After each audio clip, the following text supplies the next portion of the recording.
And we're back. Welcome back to the Listen Nissim show. I'm your host, Nissim, and today we're in the studio with a great friend, Mendel Sherman. Welcome. Thank you. Thanks for having me. Tell us, Mendel, where are your grandparents from? My mom's grandparents live in Israel, and my dad's parents live in Minnesota. And, how did that happen? I don't know. I mean, my mom's parents lived in Cleveland, Ohio for a little bit when my mom was born, and then they moved when she was a kid. And my dad's parents used to live in Sioux City, Iowa, and then they moved to Minneapolis. That's where my uncle lived, and my cousins were there, and they wanted to be closer to family. And then how did your parents meet? My dad grew up in Sioux City, Iowa, came to Penn, Wharton Business School, and then he became religious at the Wharton Business School through the Chabad there, and then he went to yeshiva in Israel and met my mom in Israel.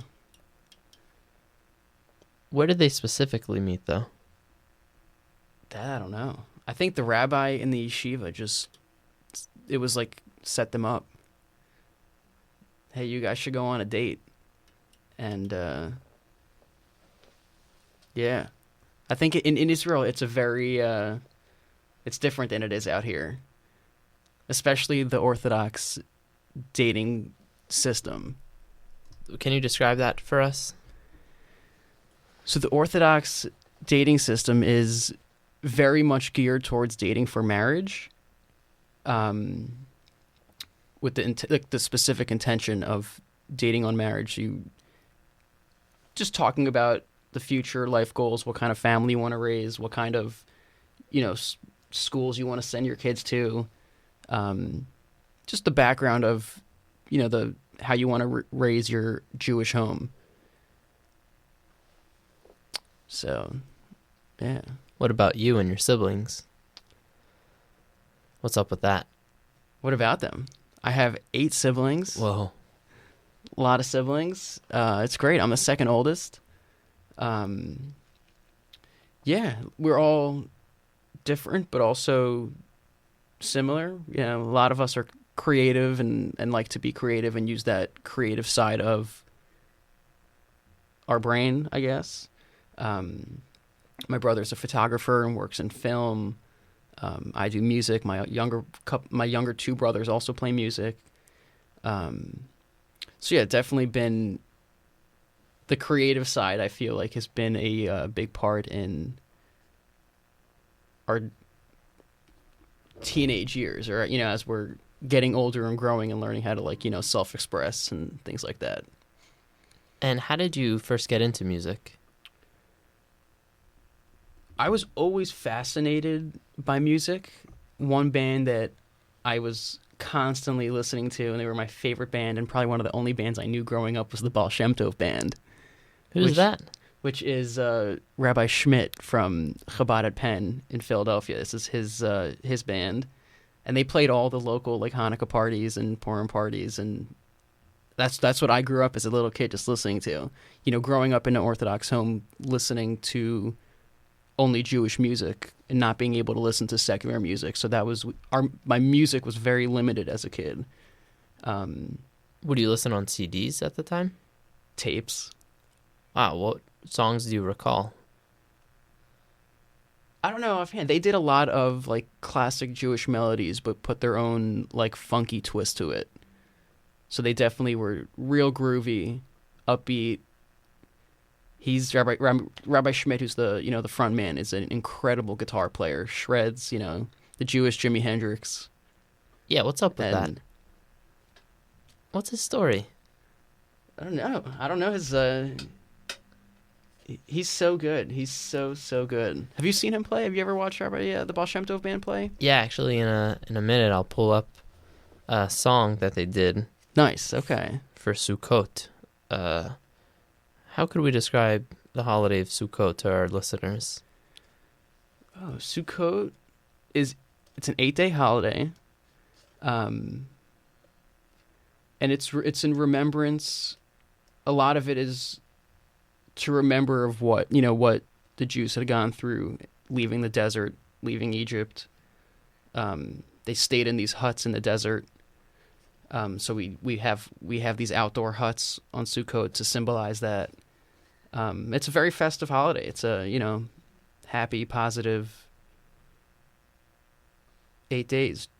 Good food, good meals, good family, good friends, good drinks. I think the secular term for this holiday is, what is it, Pentecost? No. Or it's Sukkoth? Maybe, I don't know. Not sure. Everyone should experience a Sukkot, though. It's a good time. Anyways, let's take a listen to the Baal Shem Tov band's rendition of Salam, which is, correct me if I'm wrong, Arabic for shalom, hello? Yeah. Or peace? Or peace, yeah. Okay, so this was their performance at the Rittenhouse Square in Philadelphia annual Sukkot event. Let's take a listen.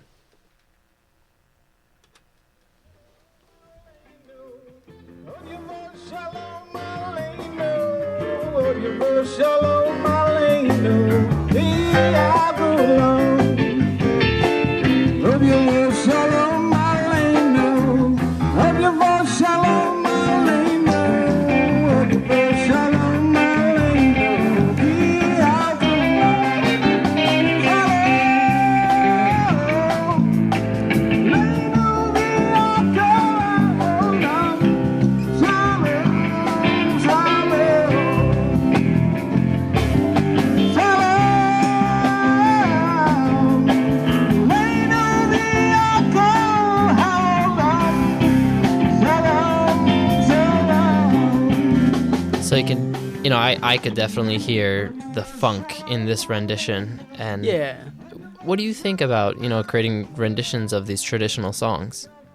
I think it's important. It's important to, for self-expression, especially, growing up listening to these melodies and singing these melodies in synagogue or Hebrew school. But being able to put your own twist to them to still, keep that faith and keep your connection to the community or connection to the way you were brought up, but also putting your own, fun twist and keeping up with the times with music production and, the different styles of music that are, getting more and more popular. Yeah. Actually, the lead singer on that song, I'm sure you know him. Could you recognize the voice by any chance? Yeah. Is that David Pearl? Yeah, that's right. That is... Awesome. David Pearl's a great friend, great drummer, great musician. Yeah. Local to Philly. He's a great guy. Hey, David, thanks so much for joining us on the show today. How are you? Fantastic.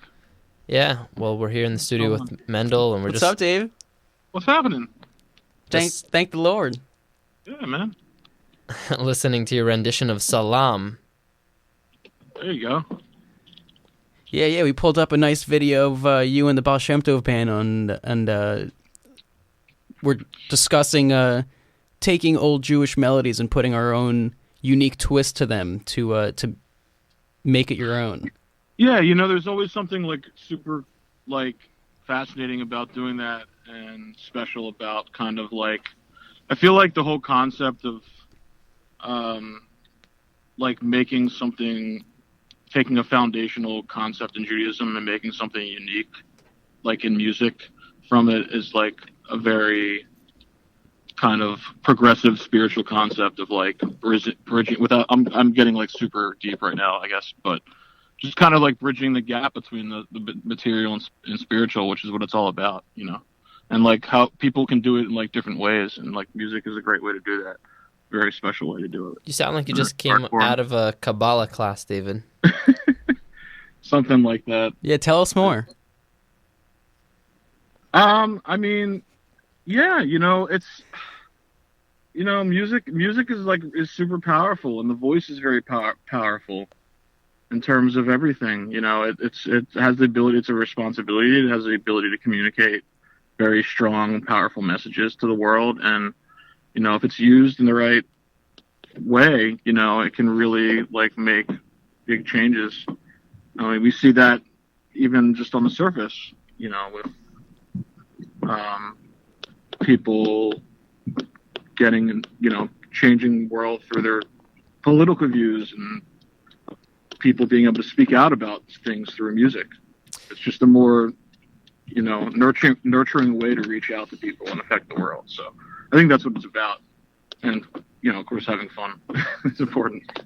Yeah, David, an attitude of gratitude really brings opportunities. Yeah, totally. That's what it's about, So how do you know Mendel? So Mendel's been a great friend for a while, super supportive. We've just known each other from the Jewish community, been around some of the same people in the music industry, and we've just thankfully had like a really good bond. And we work together. We do a lot of things together, so it's good. It's very good. It's a good dude. What about Souls on Fire? Yeah, so Souls on Fire actually started out as a band for my synagogue that we had a couple of musicians, and we were like, okay, well, they had events, and we wanted to put events. They wanted to have music for synagogue events, so it worked out for that. And then we just sort of like Mendel joined, and Mendel had like a really good impact, still does, as far as like, again, like trying to bridge that gap between like spiritual and material, like getting out of the comforts and shelter of the community and being able to spread, some kind of experience and message out into the world. And like that's what it's about, man. How long have you been playing drums? Bring David? creativity, inspiring people, growing, learning. True. Through music. How long have you been playing drums? One of our online. Oh, I mean, I've been playing drums for, I think, since I was like 13. Yeah, so I've been playing drums for over 20 years. Any other instruments? So my first instrument was piano. I started playing when I was like 7. I always kind of joke about like piano being my like being married to the piano versus like drumming being like my love affair, whatever that means. But I love them equally, both. So. What kind of keyboard do you have now? What do I have? I mean, I use a Yamaha MOX F8, which is pretty cool. It's got like a lot of good, like some of the best like synth sounds. So, and I enjoy using that. Yeah, one thing that we do with Souls on Fire is we play a rendition of a song called Yedid Nefesh. And the way we interpreted it is kind of a more ballad, slower version.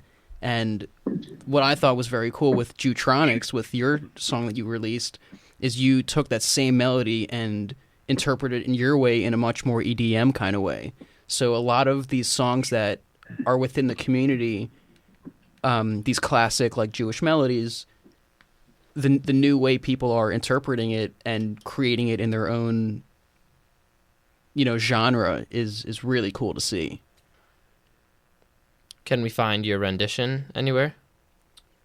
Online? I don't think we have a video out of us doing Yedid Nefesh. Mm-hmm. But check out the Jewtronics version. Do you want to do that right now? Do you want to... Yeah, let's hear it. Let's listen to an original, how about, first? And then we can compare the updated version. Sure, yeah. Okay. Any particular artists that you like to hear? Not necessarily. I know Yedid Nefesh in particular is a verse that we sing before the Sabbath starts, so it's got a holy vibe to it. I understand it was composed in the 15th century in Tzfat, Israel, or something like that. Yeah. I guess it wasn't really Israel at the time. Was it? I don't know. Well, the lyrics are great. They're really touching. And right now I'll listen to this Hebrew Kabbalistic tune right now. We'll give you a little sample of like what a traditional version might sound like.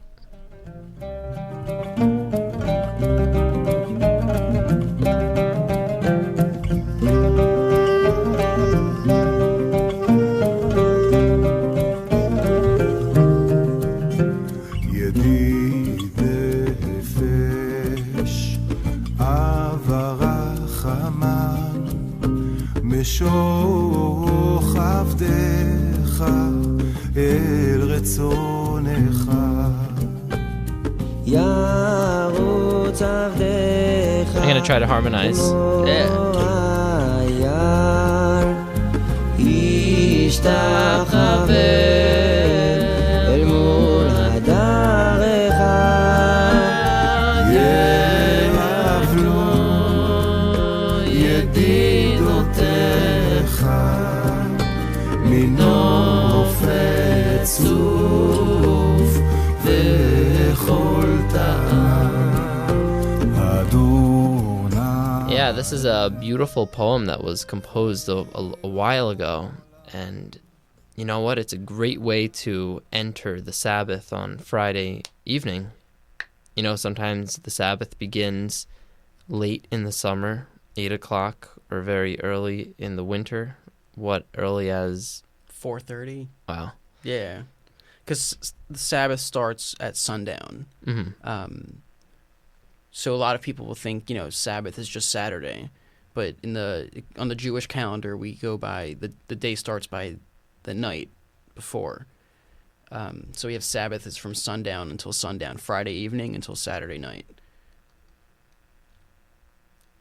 I understand that normally to have a Kabbalat Shabbat service, which is like receiving of the Sabbath, welcoming it in, it's normally done with a quorum of men, 10 men. Is this true? Yeah. So the term is called a minyan, which is, you know, the to have a minimum of 10 men in order to make certain blessings. It's signifies a community, you know, having 10 people or more present for the service. What's the word I'm looking for? Legitimizes it, I guess. And it's nice too, because when you have a lot of singing and everybody sings together, you know, it really brings a sense of community and unity and expression and love. You know, everyone's singing these beautiful melodies and, well, you know, welcoming the Sabbath, the day of rest, and then everyone's going to go home to their meals and have a big Friday night dinner. So it really just adds to the vibe of the Sabbath.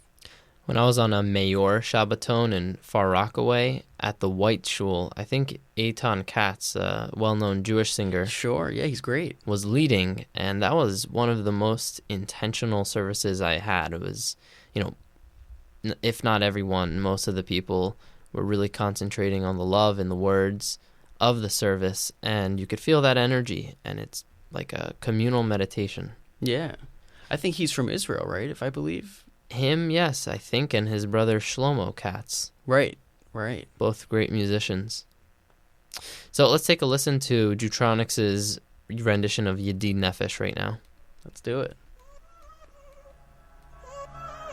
Yedid Nefesh Avarach Haman Neshach Avdecha אל רצונך ירוץ עבדך כמו אייל ישתחווה מול הדרך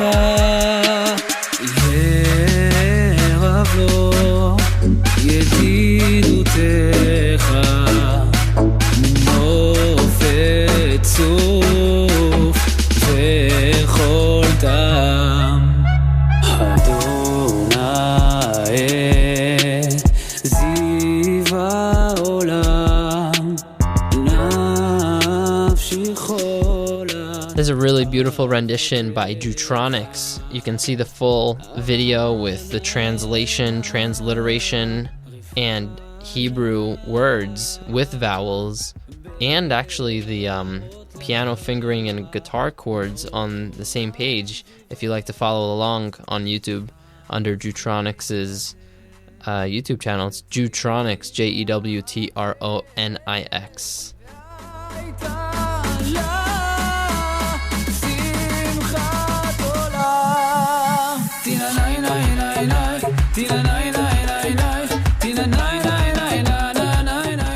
So, Mendel, tell us when the seed for Sababa started. What is Sababa? You know, man? So, Sababa Fest kind of started as... There was a lot of different things. It was always a dream of mine to put on a mega event. It was always a dream to be able to put on a large-scale, multi-day festival. I've gone to a lot of the mainstream festivals, and just there's no Jewish music or kosher food. So the idea came up is how could I create these events that cater to Jewish people who can't really go out to those kind of festivals. A lot of Orthodox Jews that wouldn't go because of the secular music, or because there's no kosher food, or there's no, rabbi on site leading a prayer service, a couple times a day.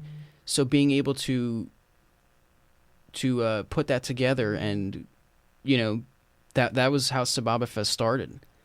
My love for event planning, plus my love for music and, bringing the community together, all just kind of tied in together into Sababa Fest, which has been growing each year. Thank God. In few words, what is Sababa Fest?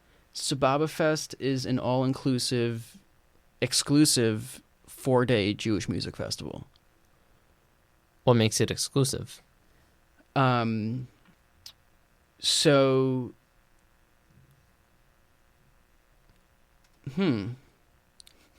What are some amenities that we can find there? So what's a typical weekend like? The weekend, so it's a weekend experience. We don't, like a lot of festivals sell day passes. We don't sell day passes. It's the whole weekend. Like we sell the whole weekend as a package.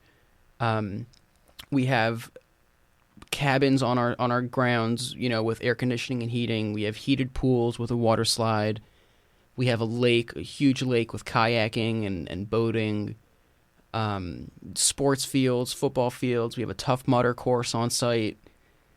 There's really it's a real, disconnect from the city, get out of the city and just, get into nature, disconnect from internet, from your phone, and just connect with other like-minded, young Jews. Our largest demographic, I would say, is 25 to 35-year-olds. Definitely, a lot of singles, so we get a lot of people coming to mingle and meet. And it's really a beautiful thing. We have people from all over coming together for a powerful weekend. And, we have DJs by the pool. We have live music throughout Friday and Saturday night once Shabbat ends. We have a caterer that makes food for the entire festival. So we have over 500 plus people eating in the dining room together. We have an air-conditioned dining room on site, a big commercial kitchen on site. So there's really a lot of you come to the weekend and you don't have to bring any food with you really. We have everything taken care of, and it's a very simple ease weekend for the guest that's coming to Sababa Fest. Where could we follow you on social media? Yeah, we are on Instagram, on Twitter, on Facebook, at Sababa Fest, SABABAFEST. Cool. Hello. We want to thank David for joining us as our guest. Thank you so much, David. Oh, my pleasure, guys. My pleasure. Yeah, thanks, Dave. Yeah. All right, bye. And I just want to thank our sponsor this week, Fulfill. That's FULPHIL, local people, local impact. If you want to be empowered, if you want to innovate, impact, you come to this one to bring to completion or reality, to achieve or realize your ideas. I recently met with the founder and CEO, Tiffany Yao, and they have a nice impact going on with that local impact. And as we bring our show to a close, I just want to ask you, Mendel, if you want to thank anybody for anything, really. I want to thank you, Justin, and Jewtronics for really taking a lead and doing what's needed within our communities to help, self-express and to bring new music and new vibes, new energy to the new age. It's 2019 and we live in a fast-paced world, and a lot of the younger generation isn't connecting with the old school kind of way of doing things. So thank you for putting all your time and energy into helping make change in our community, which is powerful and incredible. I really appreciate those words. And I do want to mention that Mendel, my guest today, was really helpful in the beginning of the creation of this concept. Remember when we would practice and play together? Yeah. Good times. Mendel's a really talented guitar player, and he actually helped me move this concept along in the beginning when we had our first gig. Yeah, that was fun. That was for it was for a dinner. It was for a gala fundraiser where we took a couple classic Jewish melodies and gave it the Jewtronic special. That was at the Chevra, actually. Yeah, that's right. What is the Chevra really? It's a venue? It's a coffee The shop? Chevra is a Jewish young professionals organization. They do classes, they do, happy hours, they do holiday parties. They cover a lot of different grounds when it comes to Jewish young professionals.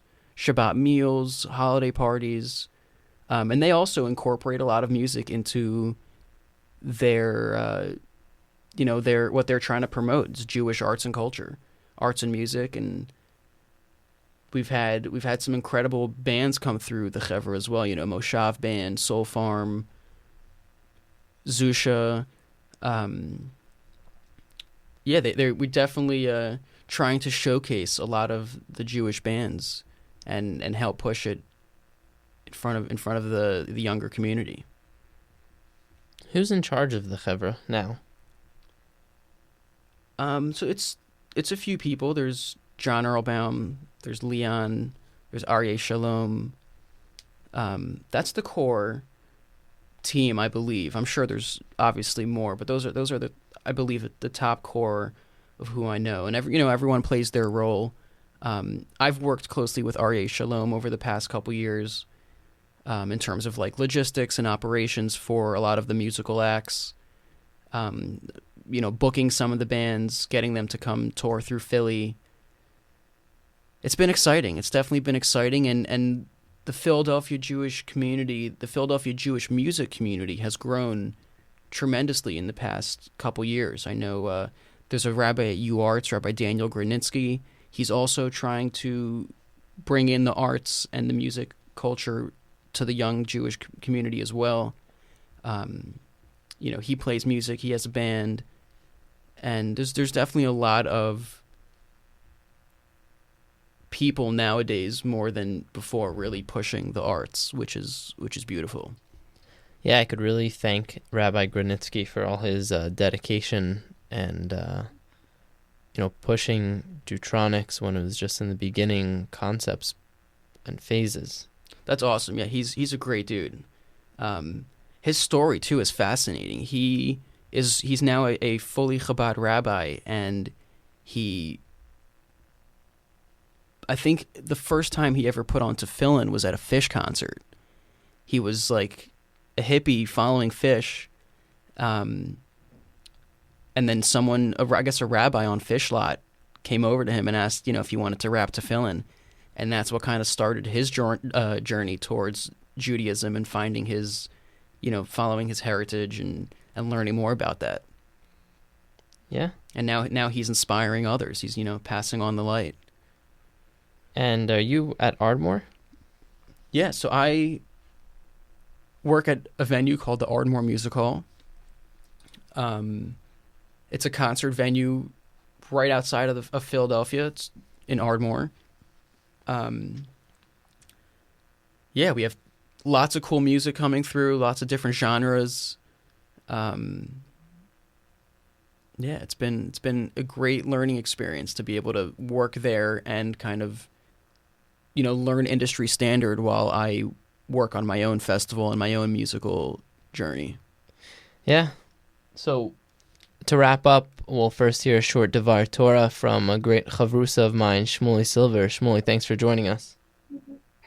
Yeah, hi. Shabbat Shalom to everyone. So anyways, this week's Parsha, Torah portion, speaks about Sfirat HaOmer, counting of the Omer, which is also what we're busy doing, which we start the second day of Pesach. We start counting of the Omer, which the general idea of it is that there's 40, from when the Jews left Mitzrayim, Egypt, they were in exile over there. They didn't have the rights to serve God in the way they wanted to. So now, from Yetziat Mitzrayim till Matan Torah, till the day God gave the Torah, they started a spiritual, preparing themselves spiritually, which is 49 days, which goes against the 49 midot, 49 characters that a person has inside of him, and he starts refining them slowly. So every day we go work very slowly, step by step, 49 days, to slowly switch our characteristics. Now, another point in it is that we, as Jews, know that the most important things to us is the Torah. The Torah is not only something that God gave us, it's also, that is our whole life, and that is why we live for, and that's our freedom. That is what we're excited for, and that's what we live for. And therefore, every day we're counting, we're waiting. We're getting more and more excited, more and more preparing ourselves for the great day. And that's why something interesting, when we count the Omer, instead of saying day, we don't say today's the second day. Today is sorry. We don't say that today is day number 2. We say today is the second day. Why? Because when you're counting something, when you're waiting for something, when you say this is the second, which means there's a first also, it builds up. I waited one day and now I'm waiting the second day, which is a much stronger waiting because I already waited one day, or I waited a week and I'm waiting even stronger until we eventually get to the great revelation of Matan Torah. Thank you. So anyways, yeah. One Alfana Gonot hopefully will merit to the full revelation of God on this world, which started by Matan Torah, for the coming of Mashiach speedily in our days. Amen. Amen. Thank you so much, Shmuley, for your Devar Torah this weekend. Shabbat Shalom. Shabbat Shalom. Thank you, Mendel, for joining us. Thank you to all of our spiritual mentors out there in the world, in Borough Park and everywhere else. And until next time. Yeah, thank you guys. Thank you, Justin. This is awesome. Thank you. And don't forget, good shibes only. Good shibes. Tina